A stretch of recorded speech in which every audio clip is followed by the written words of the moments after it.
Xavier, Morgane, bonjour à tous les deux. Bonjour. Bonjour. Alors Xavier Vaccari, vous êtes Chief Strategy Officer Cloud Data IA chez DocaPost.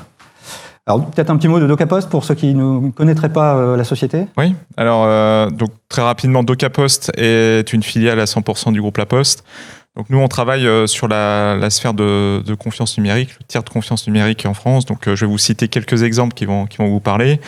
L'identité numérique du groupe La Poste, DigiPost, la signature électronique, l'archivage, tout ça, ce sont des solutions qu'on opère et qu'on édite chez DocaPost. Donc on a effectivement à la fois une activité d'éditeur de logiciels, de hoster, d'hébergeur, de toutes ces solutions avec des données sensibles, et puis également des centres sur lesquels on mêle humain et numérique pour procéder aux services qui nous sont délégués par nos clients. Et à côté de vous, donc Morgane Leduc, vous êtes Product Software Factory. Product Manager Software Factory, je vais y arriver, de la Banque Postale. Je ne sais pas, quelques chiffres sur la Banque Postale pour redonner un peu le périmètre, parce que je pense que tout le monde connaît la Banque Postale, évidemment. Mais je pense que tout le monde connaît. Après, ce qui peut être un peu atypique, c'est que, on est très fiers, on vient de fêter nos 15 ans. Donc en fait, finalement, c'est une banque assez jeune. La banque elle-même, avant, c'était juste les services financiers qui étaient offerts par la Poste. Et ce qui est qui a une réelle empreinte sur la manière dont est structuré notre SI, puisque donc on avait ces services financiers qui s'agrégeaient, se juxtaposaient. Et on a eu une longue période de grands programmes qui visaient à industrialiser, restructurer tous ces éléments. Et aujourd'hui, on a un SI un peu hétérogène, qui est maintenant comparable à celui de n'importe quelle banque similaire de plein exercice, mais qui a de grosses exigences de transformation, dont je pense qu'on en reparlera un peu après. Effectivement, ce sera l'occasion le thème de notre table ronde. On va commencer par vous, Xavier. Alors vous nous avez expliqué à peu près le profil de DocaPost, avec une croissance forte drivée par des acquisitions depuis 2016. Aujourd'hui, la société affiche des ambitions de développement au niveau européen. Expliquez-nous quel rôle joue le cloud finalement dans cette stratégie d'expansion. Alors oui, tout à fait. En fait, DocaPost est une entreprise assez dynamique, donc on a fait pas mal d'acquisitions, de croissance externe, mais vraiment qui viennent compléter nos savoir-faire. Il faut voir qu'on est aligné avec aussi un plan de transformation 2030 au niveau de la Poste, un plan stratégique sur lequel on a des déclinaisons au niveau des filiales, dont DocaPost. Et DocaPost, pour se développer et atteindre ses ambitions d'être le leader de la confiance numérique en France, a aussi des volontés de s'étendre en Europe. Et pour ça, on s'appuie sur 3 piliers: la data, l'intelligence artificielle, la cybersécurité et le cloud. Et effectivement, le cloud est un des piliers qui va nous assurer cette croissance, ce développement. Et c'est vrai que la constitution d'un cloud sur lequel on va pouvoir exploiter des données sensibles en toute confiance par rapport aux clients et avec une volonté d'ouverture, donc des scénarios d'hybridation, de débordement peut-être pour aller chercher d'autres business à l'étranger, est un élément clé de notre stratégie et sur lequel on doit avoir un cloud fort et des convictions. Alors justement, il y a un mot qui revient souvent dans ce que vous dites, c'est confiance. Expliquez-nous alors quel rôle jouent éventuellement les hyperscalers dans votre stratégie, s'il y en a un. Et puis également, quel regard vous portez sur le développement des clouds dits de confiance, justement, parce que c'est un peu l'actualité sur le marché français. Alors, nous, on a bâti une stratégie cloud qui s'oriente d'abord sur la constitution d'un cloud privé sur lequel on a entièrement la maîtrise de nos infrastructures, des données, et effectivement, en injectant la technologie cloud, en tout cas les containers, etc., qu'on évoquait tout à l'heure, au cœur de notre système d'information.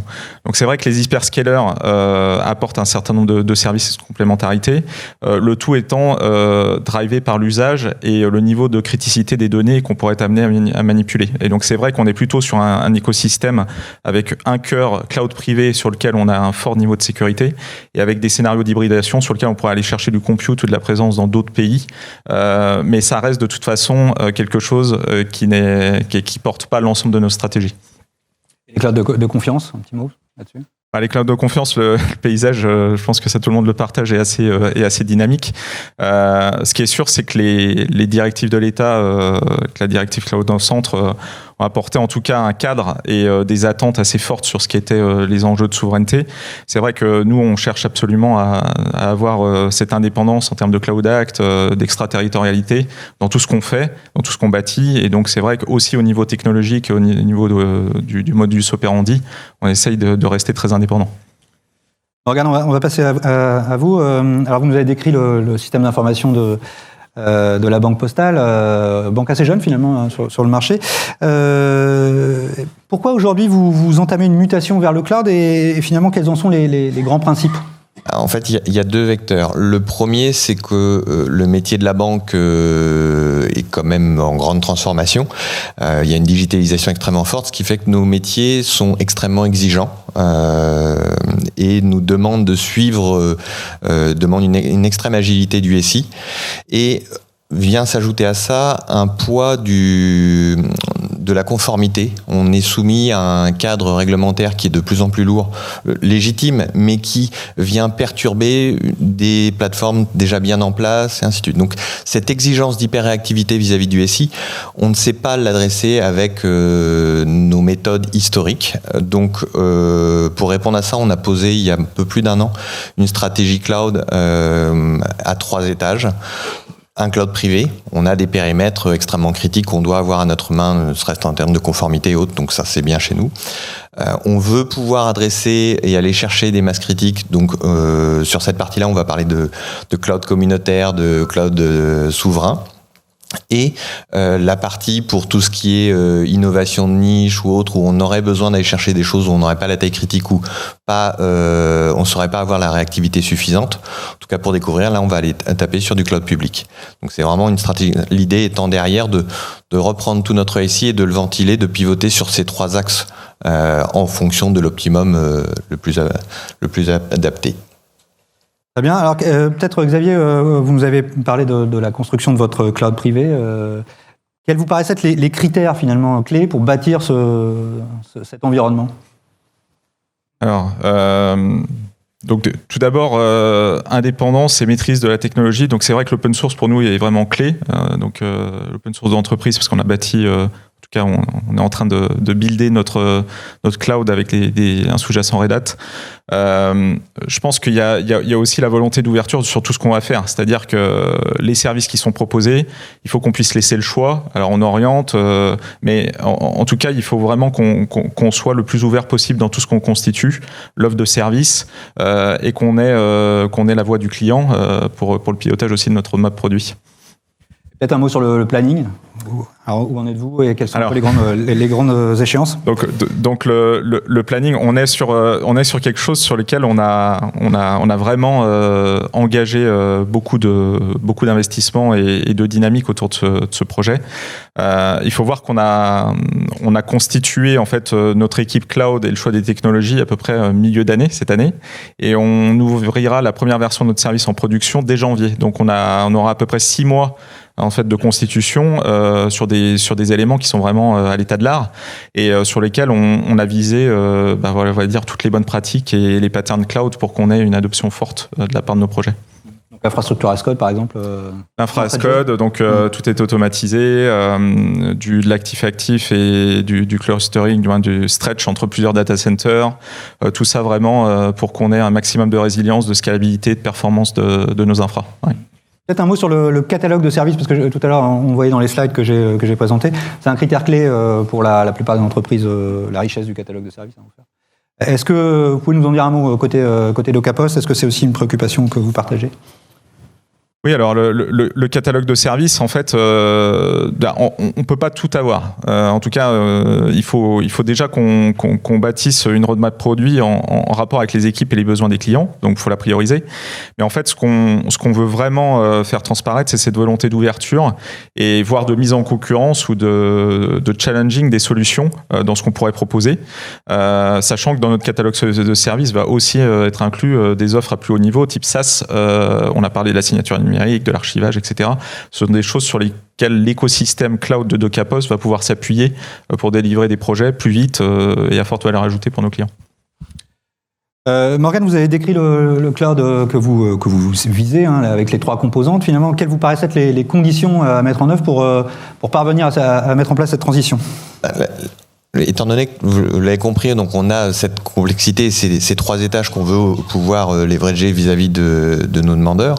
Donc ça veut dire qu'en interne, on se retrouve au sein de la DSI à avoir besoin d'une sorte de cloud broker qui va prendre en charge le dimensionnement, la réversibilité et la recherche d'un optimum à l'échelle de nos besoins de la banque, parce que d'aller chercher tel cloud public et ainsi de suite unitairement sur tel ou tel périmètre, on n'arrive pas à faire les économies. Je voyais dans l'un de vos slides avant, c'est les classiques qu'on essaye d'apprendre et donc du coup on essaye de pas reproduire. Donc vraiment l'enjeu c'est de créer donc on a créé au 1er janvier une entité qu'on appelle un cloud provider interne qui porte un catalogue de services qui quelque part reprend à son compte des services qu'on va soit offrir en interne, soit prendre à l'extérieur en fonction de l'optimum qu'on veut obtenir, en fonction de ce qu'on recherche, et qui va porter la banalisation des workloads pour pouvoir être capable de leverager les 3 étages de la fusée que je vous citais tout à l'heure. Et donc c'est vraiment tout ce travail autour du cadre de référence, du catalogue de services et de cette optimisation transversale qui va nous permettre d'aller chercher les bénéfices qu'on attend derrière ces stratégies. Vous pouvez nous détailler quelques grandes étapes de votre calendrier? Alors, le calendrier. On a commencé cette stratégie, donc l'entité a été créée au 1er janvier, mais on avait commencé un petit peu avant. La porte d'entrée vers tout ça, on l'a positionné autour de notre CI/CD, qui nous sert aussi de marketplace. L'idée étant que pour tous les projets, tous les produits, ils commencent tous par avoir besoin de cet outil qui est la colonne vertébrale de tous les développements. Donc, il est imposé, cette nouvelle chaîne orientée cloud natif est imposée à tout le flux applicatif. Ça a explosé cette année sur tout le périmètre progiciel, qui était le périmètre le moins équipé parce que le plus hétérogène. Donc à notre surprise, on s'attendait plutôt à voir le développement custom exploser. En fait, c'est plutôt les progiciels qui l'ont chaussé. Et là, on est en train d'adresser tout le développement custom interne. Ce qui devrait, toute la partie Java et PHP devrait être fini pour le premier trimestre 2022. On a un objectif de tout basculer sur 3 ans avec un objectif stretch à 2 ans. Donc d'ici fin d'année prochaine. Et l'autre pan, on a fait le choix des containers il y a maintenant quelques années. On est parti très très tôt avec OpenShift et qui effectivement pour le gros de notre taux transactionnel, donc la banque en ligne ou les outils internes de nos conseillers bancaires, sont basés sur cette approche-là. Ça nous donne une taille critique. Historiquement, c'était plutôt une plateforme PaaS. On a sorti notre plateforme CaaS tout récemment pour, entre autres, chercher les progiciels et aller homogénéiser nos workloads, qui va prendre son envol sur tout 2022. Évidemment, vous appartenez tous les deux au même groupe. Est-ce que entre vos 2 stratégies que vous avez décrites, est-ce qu'il y a des points d'accroche finalement ou des synchronisations qui sont prévues, peut-être Xavier d'abord et ensuite Morgane sur le sujet? Alors oui, il y en a à différents niveaux. Il y en a de manière très opérationnelle parce que quand on a une roadmap comme celle de Morgane et nous sur la constitution de notre cloud, on regarde quelle est la courbe d'expérience et comment tirer parti tous les bénéfices et des pratiques qui sont faites. Donc sur la CI/CD, typiquement, on a eu de nombreux échanges avec Morgane et ses équipes pour regarder comment assettiser en fait un certain nombre de choses qui avaient été capitalisées au niveau de la banque. Après, on a une démarche qui est plus globale parce qu'on fait partie d'un grand groupe, la Caisse des dépôts étant notre actionnaire principal, sur lequel il y a une dynamique au niveau de l'activité bancaire en fait du groupe dans son ensemble. Donc la Banque Postale, la Caisse des dépôts, ce qu'on appelle le grand pôle financier public, échangent sur les stratégies, le positionnement technologique de chacun pour essayer de voir ce qui a été fait et après d'en dégager un peut-être pattern commun pour répondre à des problématiques métiers. Mais ça peut-être Morgane, tu veux... Je risque de paraphraser. Donc effectivement, on se parle très régulièrement. Déjà parce qu'on essaye de casser une habitude qui doit exister que chez nous ou peut-être ailleurs, qui est chacun veut toujours réinventer la roue, c'est toujours mieux chez soi. Donc ça, on n'en a plus les moyens. Le contexte économique, ça a aucune légitimité. Et c'est vrai qu'on fait cet effort de se parler très régulièrement, de partager. Et dès que quelque chose a été créé, tous les assets que je citais tout à l'heure, c'est la même logique que pour DocaPost. À chaque fois, on les pense lorsqu'on a des logiciels, des produits, des middleware. On les pense pour qu'ils puissent être utilisés à l'échelle de ce grand pôle financier public. Par exemple, les tâches cloud souverain que vous avez décrit tout à l'heure, ça vient de DocaPost. Alors ça fait partie, on doit trouver une réponse et donc forcément, régulièrement, on regarde de très très près ce cloud privé, mais pour le souverain et même globalement, on a besoin de chercher ça et de rationaliser l'offre pléthorique qu'on a au sein du groupe La Poste. Très bien. On va passer maintenant à la deuxième partie de ce deuxième type de question que je voulais vous poser sur la modernisation des applicatifs et le développement cloud natif aussi, comment vous embarquez ce type d'approche finalement. Chez Docapos, on va commencer par vous, Xavier. Comment l'arrivée en production de votre cloud privé va transformer finalement vos pratiques de développement? Parce qu'évidemment, vous êtes une société, un éditeur de logiciel avant tout, donc j'imagine avec un gros effectif de développeurs. Alors effectivement, Docapos, c'est 7000 personnes à l'heure actuelle à peu près, dont une grosse population IT, et les développeurs doivent représenter à peu près une population de 1200, 1300 personnes. Donc voilà, donc ça pèse relativement lourd. Il y a une forte inertie. Il faut voir que ce cloud privé, c'est une des réponses technologiques et moyens sur un programme plus large de transformation autour du cloud qu'on a chez nous, qui s'appelle Cloud First, qui est un programme d'entreprise. Donc c'est très simple. On s'est fixé l'ambition que l'ensemble des pratiques allait basculer sur du DevOps pour changer les habitudes et décloisonner l'infrastructure, les devs.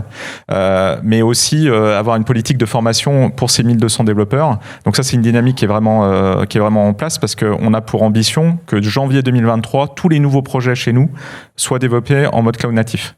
Voilà. Donc ça, avec ce jalon-là, on est forcément drivé positivement sur une transformation majeure chez nous.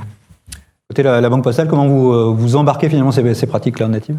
Alors en fait, je l'ai un peu évoqué tout à l'heure, on a une logique, on a un cadre de référence qui s'impose à tout nouveau développement aujourd'hui. Donc on l'a repris de manière à le positionner sur des critères cloud natifs. Donc on a pris les toilettes facteurs, on a tout posé.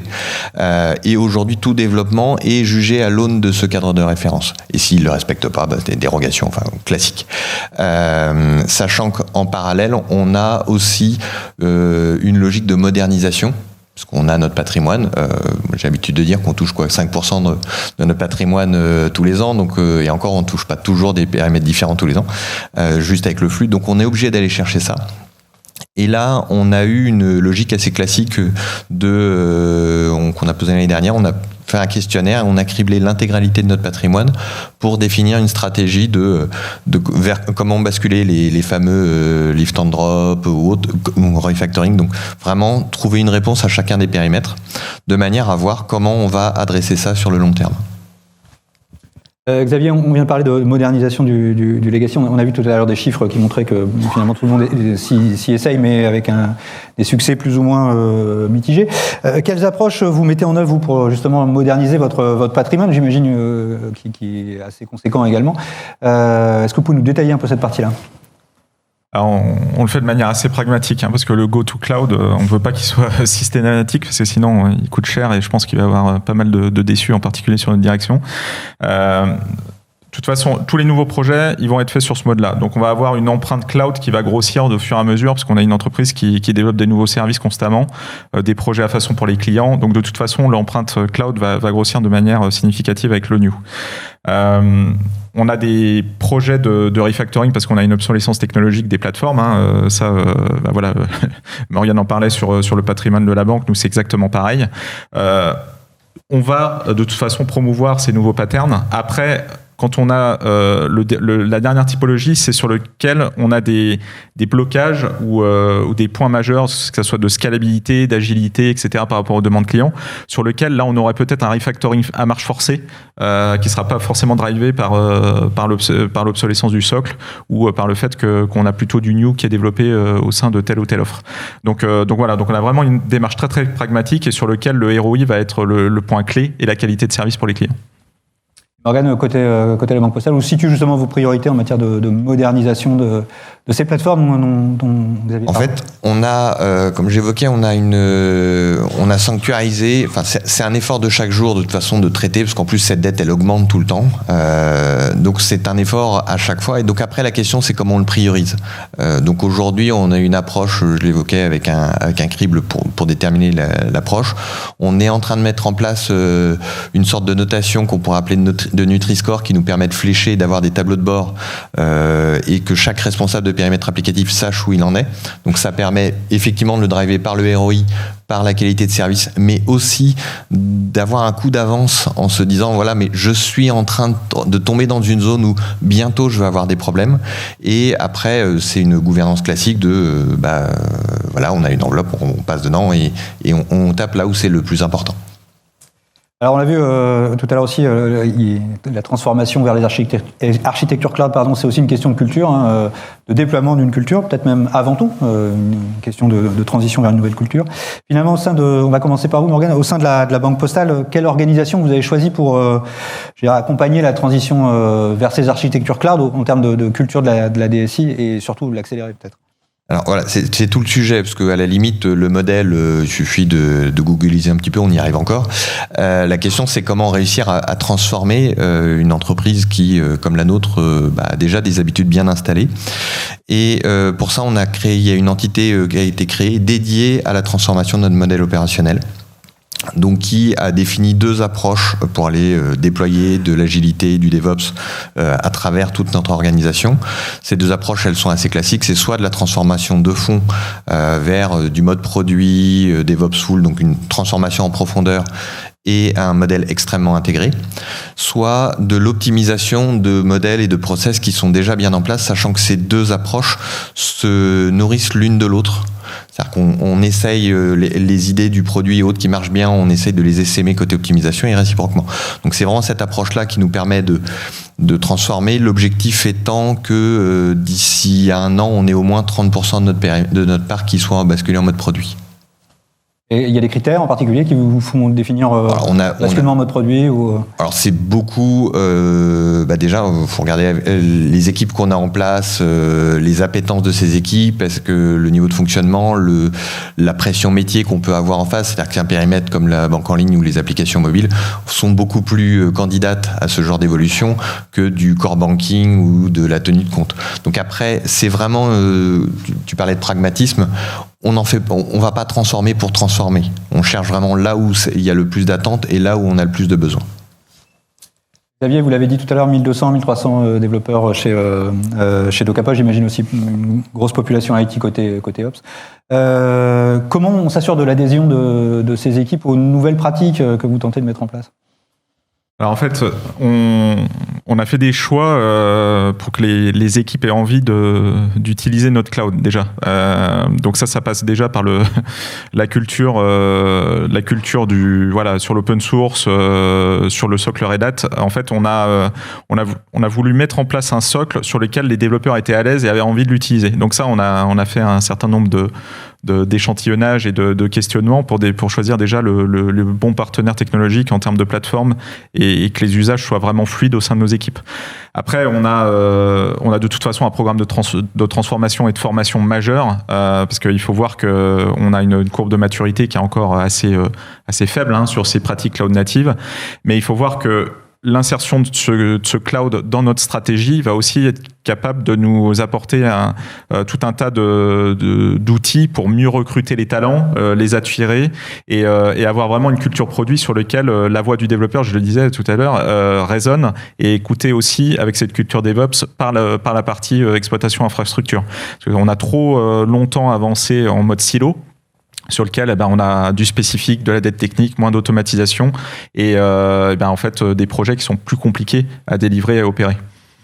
Et la culture produit, Morgane a donné un objectif chez lui, vous avez aussi une idée comme ça, chiffrée un peu à nous communiquer. De toute façon, nous, dans notre plan, on va dire notre business plan, parce qu'on a forcément une vue business sur ces investissements, le cloud à horizon 3 ou 4 ans doit être majoritaire sur son utilisation et sur l'empreinte IT qu'on a chez nous en termes d'infrastructure.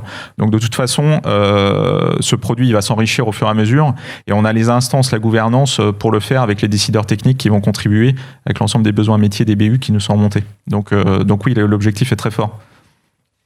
Je voudrais venir aussi peut-être en guise de conclusion à ce que je mettais en avant tout à l'heure sur la dernière préoccupation que j'avais mis dans mes slides, c'était la montée des préoccupations environnementales avec tant des politiques en matière d'achat qui sont en train de bouger dans les entreprises, hein, l'intégration des critères de soutenabilité, voire d'émissions de CO2 sur les cycles projets, mais aussi des dépenses IT liées à ces projets de soutenabilité à l'interne, cette fois-ci en interne dans les entreprises. Comment ça se traduit chez vous dans vos organisations respectives? Morgane, peut-être un mot là-dessus, d'abord, et ensuite Xavier. Il se trouve vous avez vu la presse, on a en plus il y a un vrai engagement, positionnement de la Banque Postale très volontariste sur ces questions-là, donc forcément ça transpire jusqu'à l'IT. C'est pas que du métier, heureusement. Donc on a une part de la modernisation que je citais tout à l'heure qui va pour reprendre, on remplace les châssis et autres, ça traverse tous nos data centers déjà pour aller chercher ces aspects-là, mais plus innovant, en tout cas ce qu'on cherche aussi, c'est sur la partie développement.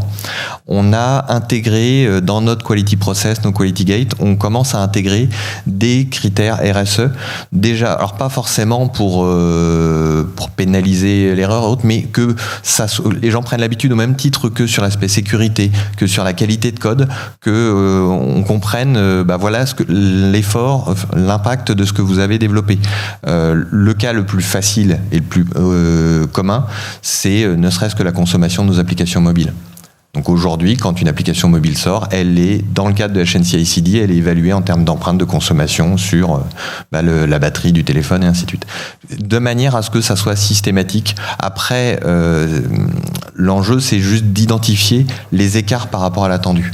C'est-à-dire qu'un procès, quelque chose qui surconsomme, ça peut être légitime, mais qu'il n'y ait plus jamais de « je savais pas ». Xavier, même question Oui, alors on fait partie effectivement du même groupe. Il faut voir que La Poste, c'est le leader mondial en termes de notes RSE. Hein. Donc on est très très influencé et sensible à ces aspects environnementaux.